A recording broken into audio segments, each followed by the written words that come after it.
Yeah, and I think for the topic for us to all gather, I think there was better. I pray that we open our hearts to what's going on in our lives. Help us to grow from it and learn from it and apply it to our lives. So if you have your Bibles, we're in John chapter 18, and John has a different perspective on the life and ministry of Jesus than the other gospel writers. The synoptic gospel. Synoptic means they tell the same stories. They have more of the same content, and the content in Matthew, Mark, and Luke is very similar. Most of the content of John, I think it's 97% of the content of John, is not found in any of the other Gospels. So John writes this probably about 60 years after the events that we're reading about tonight. About 60 years later, the Holy Spirit impresses John to write this. And John has a very specific purpose. In John 20:31, John 20:30, he says, there are so many more things about Jesus' life and ministry. I couldn't write them all. There are so many miracles, so many teachings. There's just more than I could express. But in verse 31, he says of John 26, but these are written so that you may believe that Jesus is the Christ, the Son of God, and that by believing you may have life. So John's written these things for you and for me to strengthen our faith.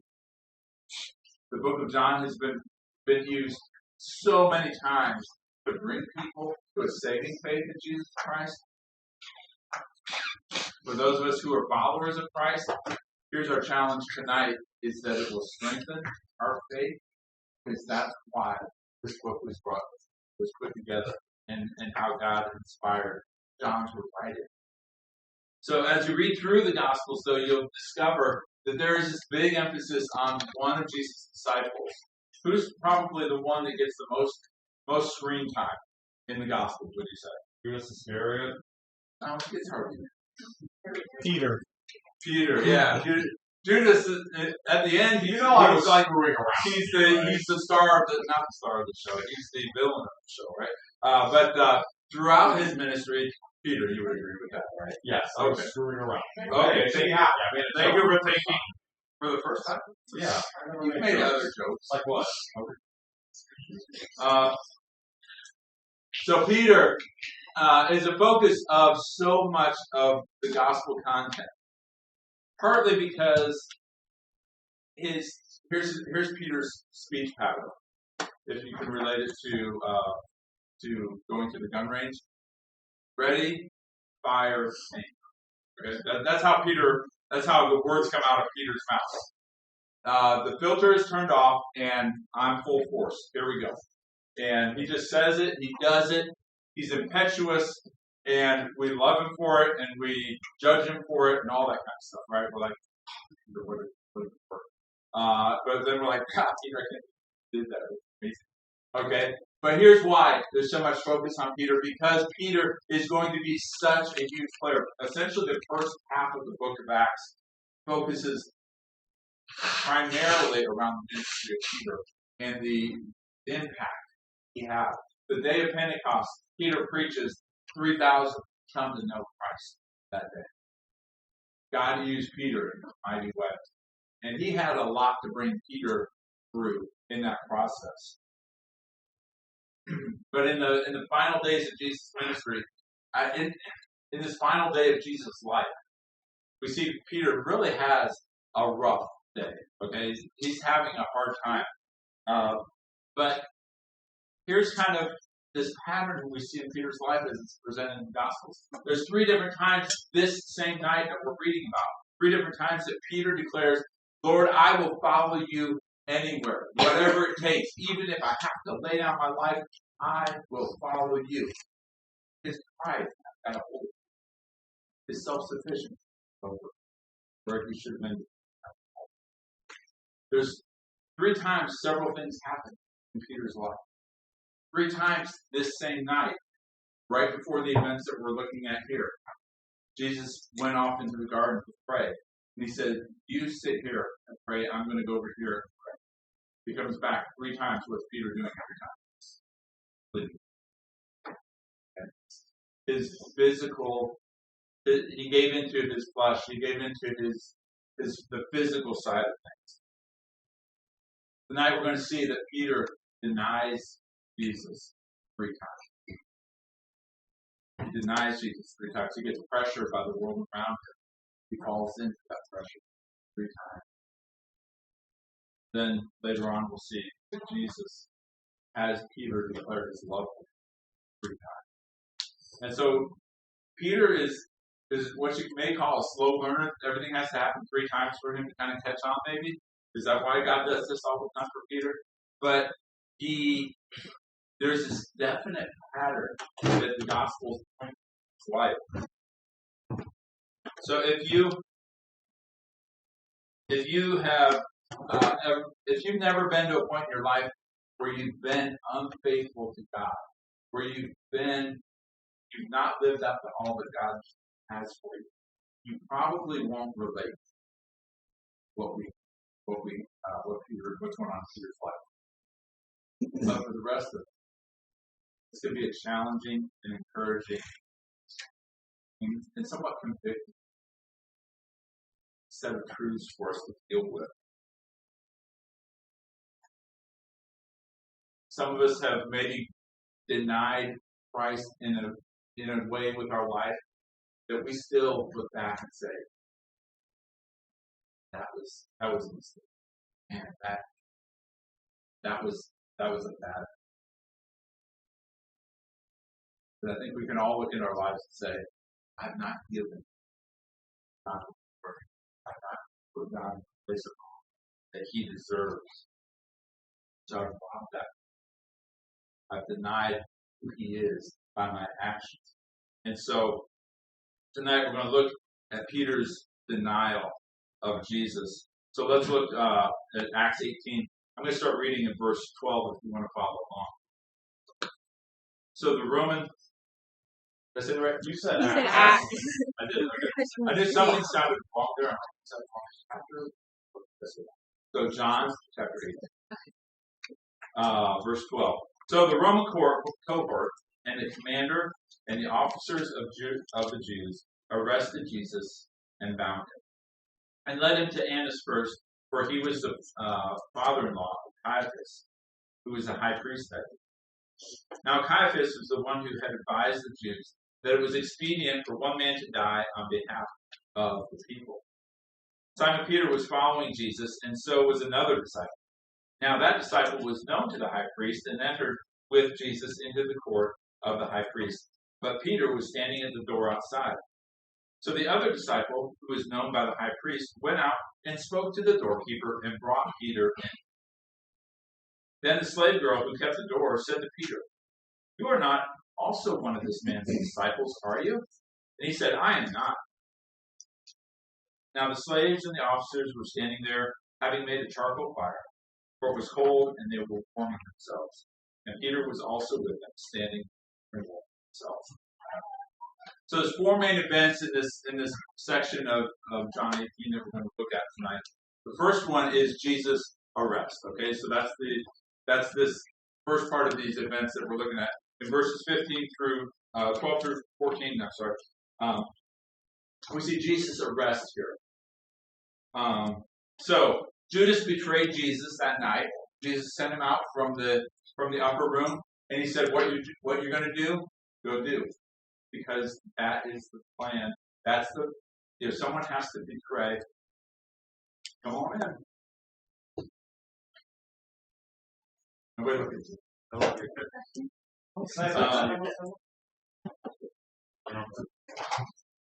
So Judas betrayed him to the religious leaders and to the Roman military, and they showed up, arrested him, and the first thing we read here is they arrested him, tied him up with ropes, and carried him off, hauled him off to take custody of So in this section that we just read, you'll notice that there were two people kind of talked about, the disciples. There was the Peter was there, but then there was the other disciple. Did y'all catch that? It's like, why is that code here? What's that about? Why doesn't John just say the name? But John never talks about himself. He never names himself. He's just always the other disciple. And there was another disciple there too. And so he's just trying to not draw attention to himself. And also, we got Peter and John in this scene here. But here's the scenario, and here's why the events kind of played out like they did. The Roman government and the Jewish leaders were working together here, but they had zero cooperation between them.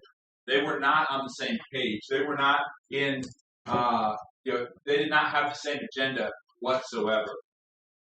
To the Roman government, the Jewish people were just a thorn in their side. They were this ancient civilization that had been there since Abraham. So they had been there for over 1,000 years, 1,500 years. This civilization has been there. And we're just kind of stuck with it. We're ruling over it. We can't shut it down because it's a large people. We can't get rid of it and ostracize them. So we just kind of have to deal with them and figure out how to keep our thumb on them, keep them in control, keep them from going rogue on us, but kind of give them their religious corner to play in. And so to do that, Rome very carefully picked the leaders that were over the Jewish people. So they picked the political leaders, and they also picked the religious leaders. And you kind of see a reference to that in the verses that we just read here. There were two religious leaders named here, Annas and Caiaphas. Okay, Annas is the father-in-law of Caiaphas. Caiaphas is a high priest. And it says he was the high priest that year. Y'all remember seeing that? Catch that? That's kind of a reference to the fact that Rome didn't want any one leader sitting in a position of leadership too long. So they would build up this loyalty so that there would be this groundswell of grassroots support for them, and that people would revolt. The people would come around them. And so Rome said, no, no one's staying in office very long. We're going to keep changing things up. We're going to make sure whoever's in there has a loyalty to the Roman government. We're going to make sure whoever's in there at least fears the Roman government. So that kind of puts in context this whole arrest thing. So yeah, they're working together. Rome is kind of doing this just because that's what they do. You're telling us there's a political thing. Show me. You're saying this guy is trying to cause an uprising against the Roman government. Show me that, and we will execute. Because we do not tolerate that. You're having a little religious skirmish here. Get over it. Okay, we don't want anything to do with your religious infighting. That's not our deal. And so they were completely disinterested in this debate that was going on, in this battle that was going on. But they became interested because it became a bigger and bigger movement. And here's what the political leaders had: because they feared Caesar. If I don't control this here, the last thing I want to happen is for Caesar here that there was this skirmish going on, that there was this issue going on, and I didn't just put an end to it. That would be my career, it could be my life. So I'm going to, and that's the point that the Roman government becomes interested, is to protect their own tails. So, if you notice here, both Annas and Caiaphas are referred to as the high priest, and that's a little confusing, but think of it this way: we refer, because once someone becomes a high priest, they're high priest for life, but there's the office of high priest also, someone who is currently in that role. It's kind of like us in the United States. We have the President of the United States, but former presidents are also called president. So it's that same kind of thing. So if someone said President Trump, President Obama, you wouldn't be like, no, it's President Biden now. You would know exactly what was going on. That's the same kind of concept. So to give you some background. So, but it says Caiaphas was the high priest that year. So that's Jesus' arrest. The Romans, the Jews, cooperating together to a degree. The Romans want to have just to make sure nothing goes wrong there. They don't want anything to happen. So the next section that we read about, starting in verse 15 that we just read, is Peter's first denial. So Peter's first denial. The other Gospels tell us that when Jesus was arrested, all the disciples scattered. John adds in another detail. He and Peter, they hid, but they came back, and they followed Jesus at a distance. They followed Jesus, and they followed to see what was going on. They went to the high priest's courtyard, and they went to see what was going on. They went to just observe and be there. So John, as we read, John knows some of the people. It tells us that the one disciple was able to go in, and the other disciple, the doorkeeper, didn't know him, but John was known by that. So John goes back and makes it possible for Peter to enter. Essentially goes back to the bouncer and says, "Come on, let him in. Here's my glass, let him in.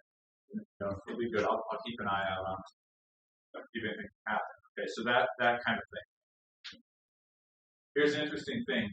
As soon as Peter enters, John's giving the doorkeeper that speech. And the girl that is washing the door says, "Wait, you aren't one of the disciples too, are you?" Peter real quickly agrees with her, with her statement. "You aren't one, are you?" No. So it kind of has this assumption that there's going to be a negative answer, right? "You aren't one of his disciples too, are you?" And he goes over to stand by the charcoal fire. Have you ever been outside on a holiday and your family doesn't have any plans, but the neighbors clearly do because you smell their grill kicking in, and it's like, oh, I don't even know what they're cooking. It smells good. Okay, so that smell is a distinct smell, isn't it? And it's interesting just how powerful the sense of smell is. Because from a sense of smell, you can remember events, and you can remember scenarios, and things will come to your mind that sense of smell, you associate with that sense of smell. There's a lot of people have been like, my grandma used to have that. Oh, I remember that. I remember being there. And so it's just a very powerful tool that triggers our memory. Jesus is going to use that tool. Here's that, as we'll see later on in the book of John. But so it's interesting here that the book of John distinguishes that we have this charcoal fire going on. So remember I mentioned earlier that Peter said 3 different times that he this same night. This isn't looking over the whole time that Peter knew Jesus. This is this same night. Peter said 3 different times that I will not deny Christ. I will not desert you, Lord. I will follow you anywhere. Let's look at these with me. I've got them on the screen real quickly here for you. So let's look at Luke 22:33. But Peter said to him, "Lord, with you I am ready to go, both prison and to death." That's the same Thursday night. Look at the next one, Matthew 26:33. Peter said to him, "Even though all may fall away because of you, Okay, Lord, look at all these loser disciples here. You know, everyone knows I'm your favorite. Even though all these guys fall away from you, I will never fall. I think a couple verses later, Peter goes on to say, even if I have to die with you, I will not deny you. And all the disciples said the same thing. Now let's compare that to reality. John 18:17. The slave girl kept the door, said to Peter, you are not one of this man's disciples too, are you? He said,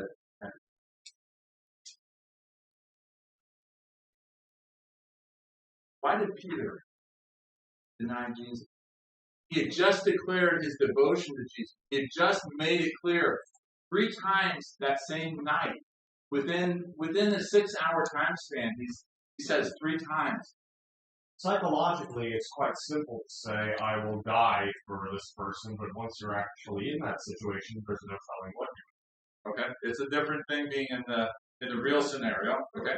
We're all the ones who are going to rescue someone in a crisis situation, but when the crisis situation happens, we freeze, we respond completely differently, we run screaming like a little girl, whatever we do, We don't do what we think we're going to do. It's easy to be scared, to let fear grip us and change how we respond. It's also probably, in this moment, think about it, it's kind of embarrassing to tie yourself to the guy that's on trial. Okay? We have these big trials going on, they put some of them on TV and everybody knows every detail of it. A lot of times you don't want to associate with the one who's on trial, right? You're Amber Heard's friend, right?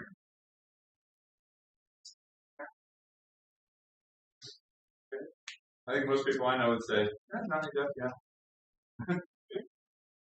But these trials, a big trial happens, and you don't want to be associated with the one who's assumed to be guilty. But there's something more going on here. I think a big part of Peter's failure was his pride. Because where was he putting his trust? What was he putting his trust in? He was putting it in his mission. He was putting his trust into his devotion to God. And so what's the emphasis of that? Peter. And Peter's followed.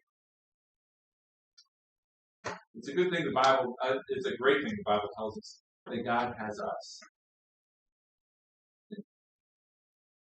He's holding on to us. It's not how tight can I hold on to him.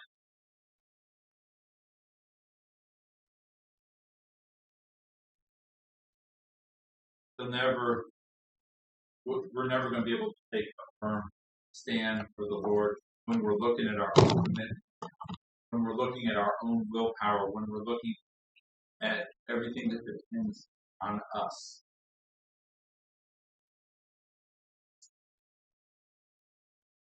You see that, Peter?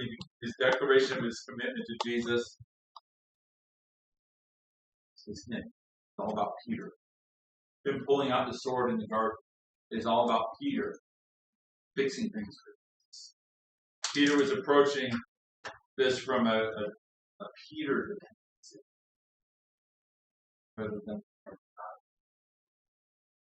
That's where we go. That's the start relying on ourselves as God. Look how opposite Jesus was. Jesus never said, God, good thing you got me on your side. I am so committed to you. I'm going to follow through for you. I'm going to do this for you. It's said over and over again. I don't say anything except what the Father says. I don't do anything except what the Father tells me. That's why Jesus spent so much time in prayer. So here's my challenge to you, and our Be on guard. Because it's easy to rely on ourselves. It's easy to rely on our strength. It's easy to rely on our own resources, on our own commitment.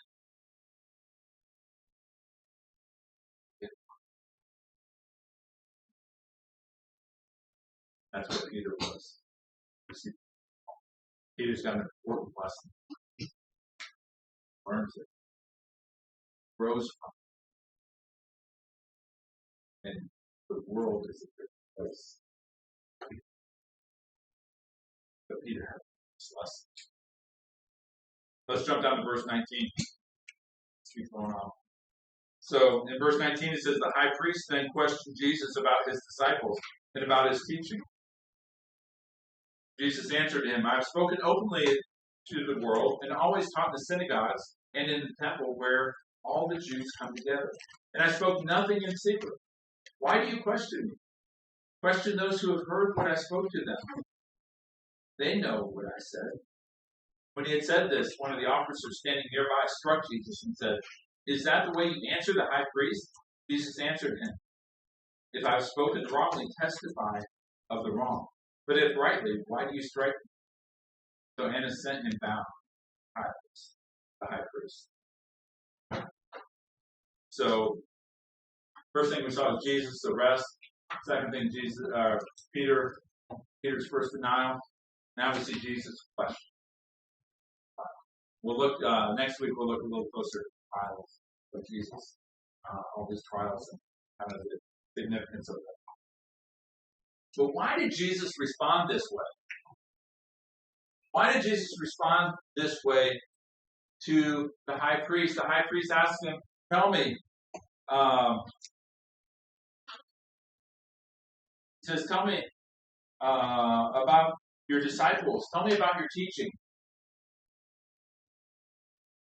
That's not how trials go, right? Tell me about yourself. Tell me something about you. What was he looking for? He was looking for Jesus to essentially incriminate himself. He was looking for, he was kind of like asking, so Jesus, tell me all the wrong things you taught. That's about all he had on Jesus. Marty and I, when our older kids were much younger, a lot of times there'd be something happening. We were trying to sort it out. And we're like, I don't know. Okay, let's figure it out with the kids. Okay, come here. Tell me what you did wrong. So we pull one from the side. Tell me what you did wrong. We heard stuff that we had no clue happened. It's like, it'd be like, well, I did this and this, and then I did this. Like, okay, good to know. Then you pull someone else up. Tell me what you did wrong. Or, okay. They're really poured out. You know why they did that? Because there was a guilt level. There was wrong done. But you asked Jesus that. Tell me what you did wrong. I got nothing to do. There's nothing for me to share.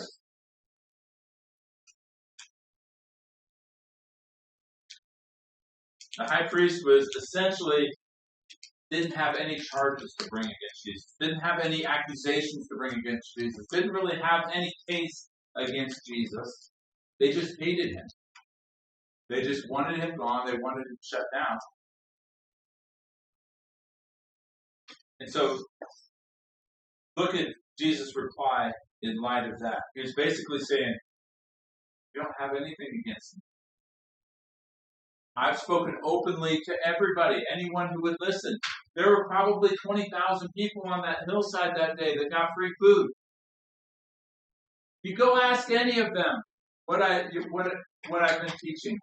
You sent your goons to try to trap me with their questions and with their scenarios. Why don't you ask them what I've done wrong? Why don't you go find out what I did wrong from someone else? I think the reason you don't bring anything here is because there's nothing. There's nothing. The Jewish officials are angry with Jesus because he went power to their system. They're trying to intimidate Jesus. They're wearing the robes and everything. They got Jesus tied up in ropes. He's still tied up. Brought there not on his own will, not under his own. And they're in their fancy robes, in their formal setting. They're trying to intimidate Jesus, but he doesn't play their game. He doesn't fall into their trap. And he refuses to be a part of the corrupt religious system that they're in. So essentially, Annas is not able to bring any charges against Jesus. We go through this whole trial, and there's not even an accusation made against Jesus. But what happens? Guard's like, you're going to speak to the high priest that way? Intimidation tactic. He hits Jesus. Intimidation. Jesus said, if I've done something wrong, it's not why. It's interesting that someone so bent on finding something wrong with Jesus couldn't. And it just underscores perfect life of Jesus. It's just another emphasis of the fact that Jesus lived a perfect life. And in Isaiah 53, I think 53:9 talks about the fact that the Messiah will be perfect. There will be no accusation against him. No one will be able to bring any charge against him. And Jesus is living that out, fulfilling that right here. So Jesus turns the tables on them once again, and essentially they're trying to find what they can get on Jesus, and Jesus is saying to them, he's saying to the high priest, this trial is a sham. You've wrongly arrested me. You have no charges against me. There's no accusation. You're wrongfully.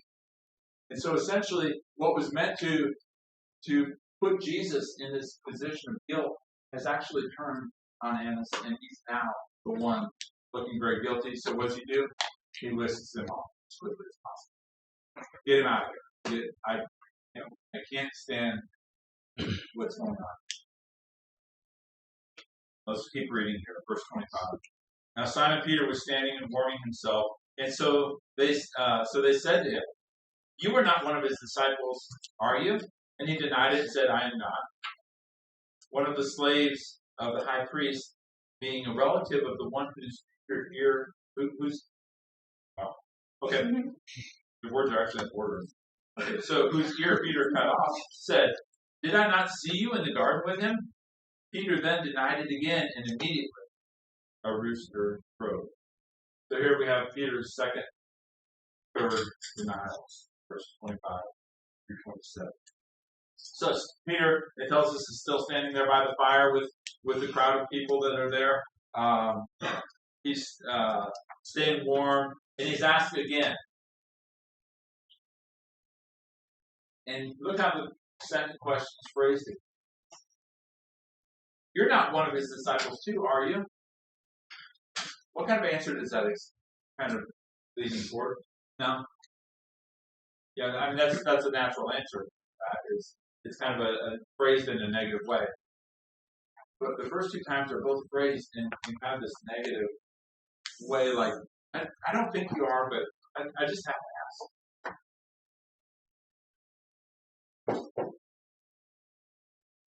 So Peter agrees that he's not. The third person that questions Peter, a little different here, though. We now have an eyewitness from the Garden of Gethsemane, a relative of the one whose ear Peter cut off, who recognizes Peter and says, "No, I know him. I saw him. I know who he is."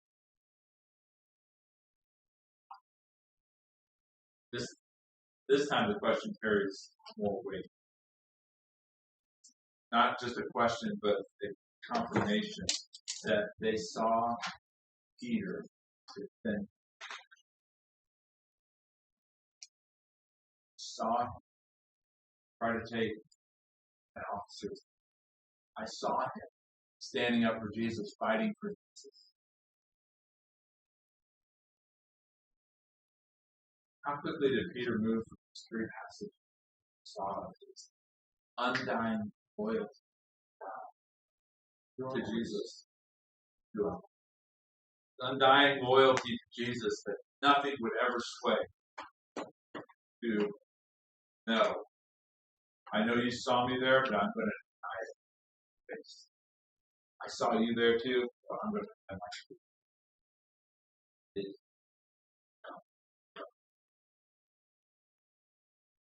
What did Jesus say would happen? Peter would deny Jesus 3 times before what happened? Rooster. Immediately.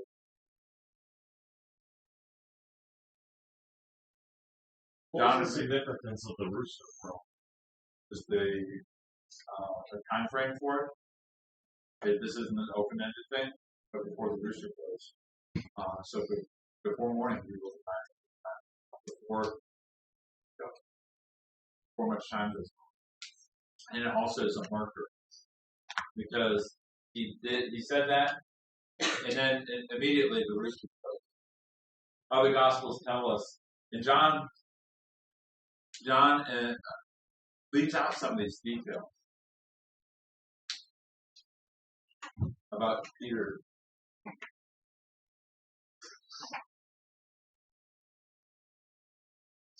John leaves out the detail about Jesus also hearing returning the book. Right. Peter has gone from the most devoted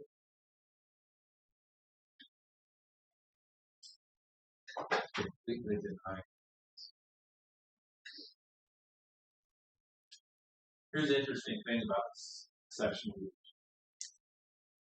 John puts together Peter's denials, Jesus' conversation. Kind of bounces back and forth between them. Essentially, we have this contrast of faithful, calm, courageous response. Jesus. Cowardly confidence.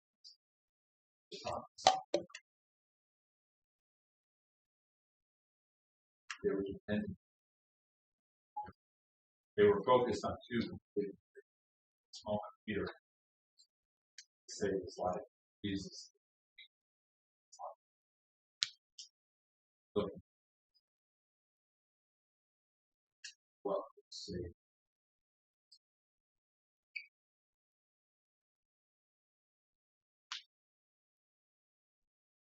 Throw in there the contrast between Jesus and Peter, and then you got these people just looking to just nothing they have done has been virtuous or even in line.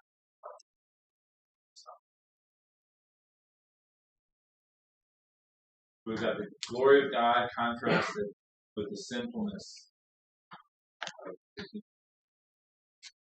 We've got the perfect life of Jesus contrasted with us as fallen. We've got innocence contrasted with guilt. Jesus boldly stood with proclaimed his sins. Peter boldly stood.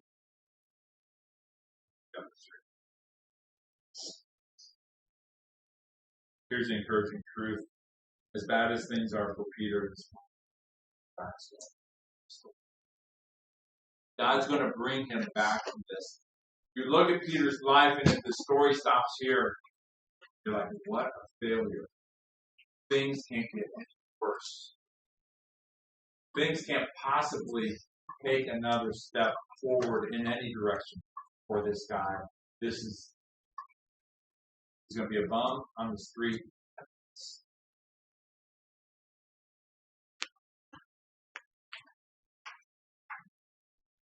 God restores him. God forgives him. That's when.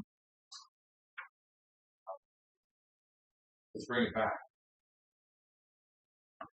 Because at some point, we've all lived in a way that does not. At some point, some of us here may look back and say, if that event in my life, that season of my life, I wish I could just have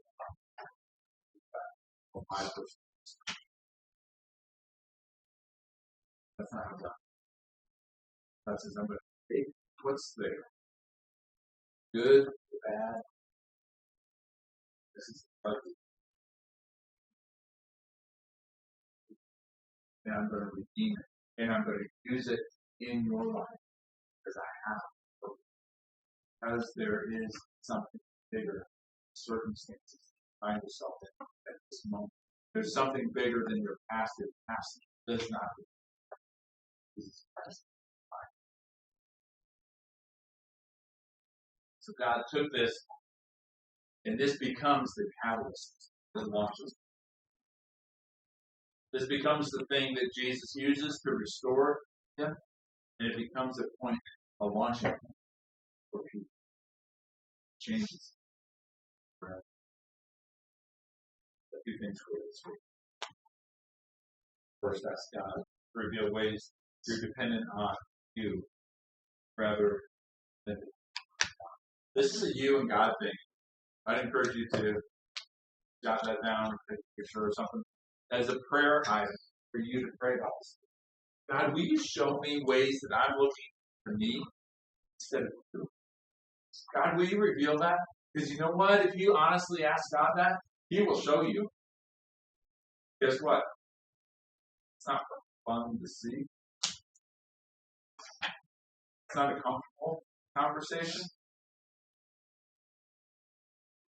Allow God to restore you. Sometimes we get caught in our past. We get caught in those circumstances. We get caught in the mentality that we can't change. And God says, so untrue. Look back. God can take you.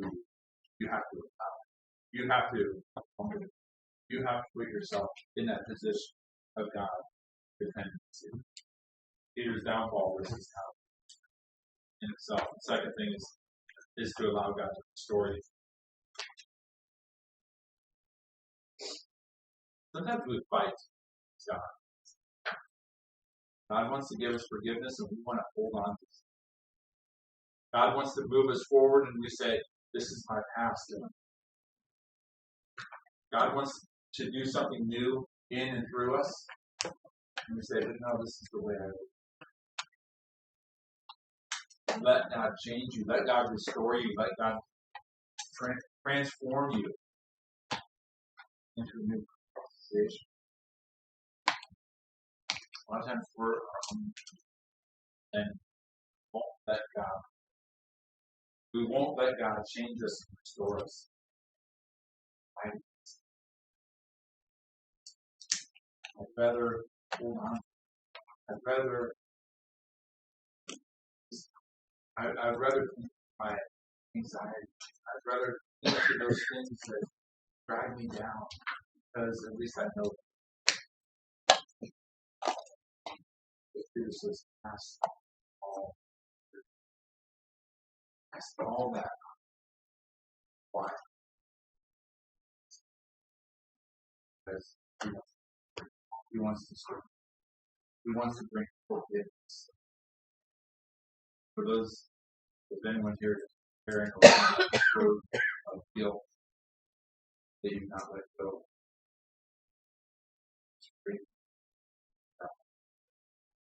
say,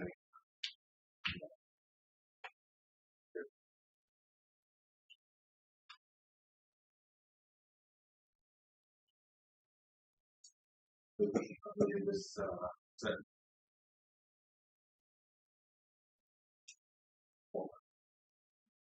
And essentially this religious spirit very guilt or sin. He refuses to move forward as a wise man. I did. Someone tells him, "Here's your penance for that. Like throw every book that's bad, tie it to your back. I want you to drag it up that mountain." And there's this whole scene of him trying to find this muddy, slippery slopes and sliding backwards. And trying to drag it through all these thickets and thorns and brush, and it's binding him. It won't let him go forward. Finally gets to the top, and he's no different.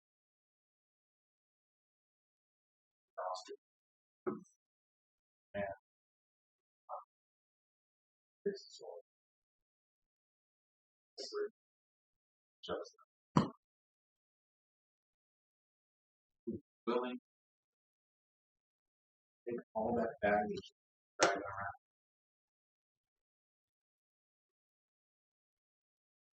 Bring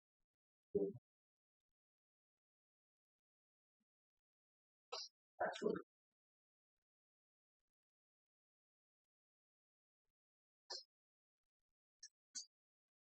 I think you love it so much that you're so you're planning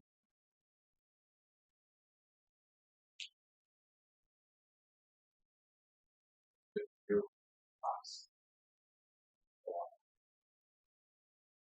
You